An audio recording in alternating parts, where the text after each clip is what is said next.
I'm Kevin McGuire, and I'm directing Some People Hear Thunder, and I am playing Zorovar. Well, to me, this is a love story. It's a story about survival. It's a story about heroes. It's a story about making choices. The story is sensational, and the actors really are going to be able to tell the story. Hi, I'm Joan Hess. I play Zorovar's wife. I love roles that are, that have a great journey. And Angelique takes a great journey. That is the Paris I need. Yeah, she was a Parisian through and through, and their life was in Paris. And then she ends up being uprooted and taken to southern Turkey. And imagine how foreign she must have felt.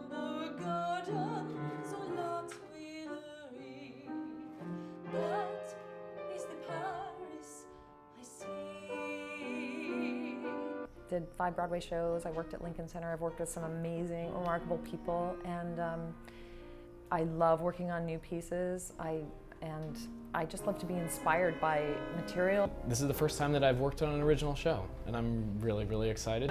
So, the show covers events that happened during the Armenian Genocide, but it's not specifically about the Armenian Genocide. It follows the story of my character who finds himself thrust into this very, very high stakes situation. He finds himself questioning everything he's done. Will my world unravel alone, alone, alone,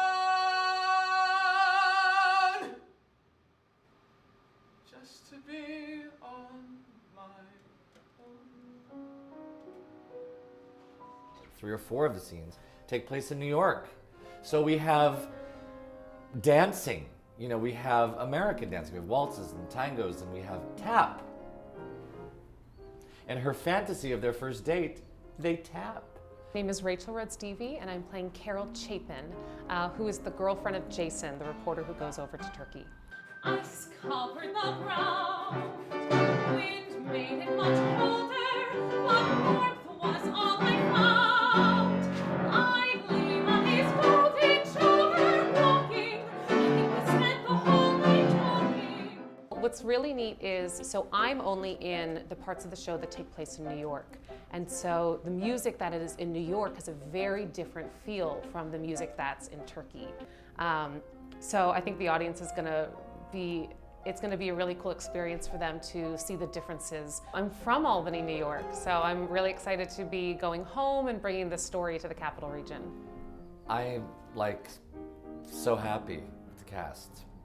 Brilliant people, fantastic singers, wonderful actors, dancers.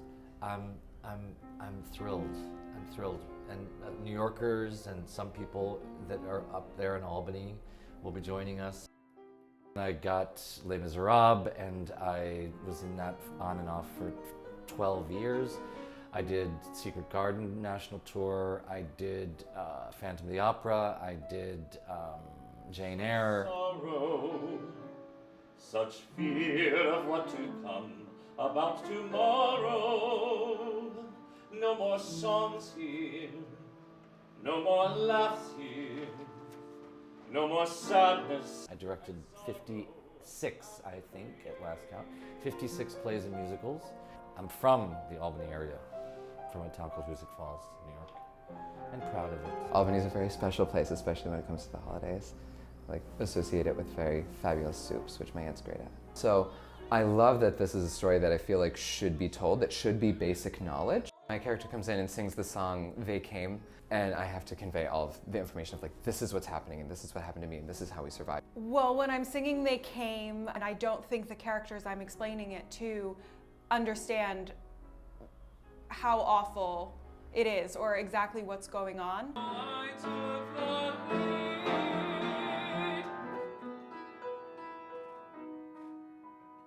We ran, and we ran, and we raced as they chased us. At night in the dark. This musical is especially close to my heart as a descendant of 2 survivors of the Armenian Genocide. My name is Megan Syrian. I am the great-granddaughter of Reverend Harriet Nakudian, who is a character in the show. So I was Googling my grandfather's name. Some people hear Thunder popped up. And then I heard it was coming to Albany, where my family's located, so that became a bigger thing for me. I really enjoy the show, first off. Second off, I love the attention that the show is bringing to this issue. The Armenian genocide does not get enough attention. So I try to tell people it's not really a musical about the Armenian genocide, it's a musical about a very triumphant human story that took place during the Armenian genocide.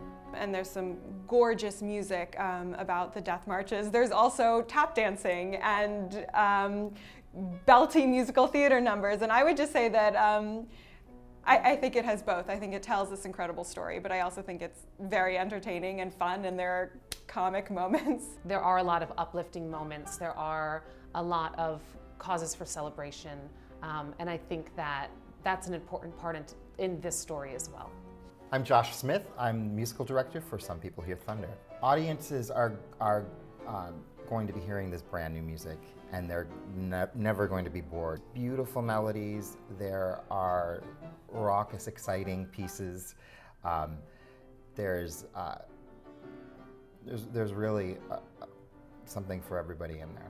It becomes two love stories, one separated by distance, one separated by just a love for the country that they're in and the country that the female wants to go back to. It just makes it a beautiful thing. It's incredibly enjoyable and exciting. It's upbeat. There's incredible dancing. It's alive. It varies. Every dance in it belongs. You never feel like the dance has come and say, why are they dancing? You always know why they're dancing. You always know why people are happy. You know why they're celebrating. And when they're sad, you're sad with them. You know exactly why they're sad. Well, you don't see big audiences going to history lectures. So this takes the idea of a historical set of events that happened in 1914 and 15 and turns them into human stories.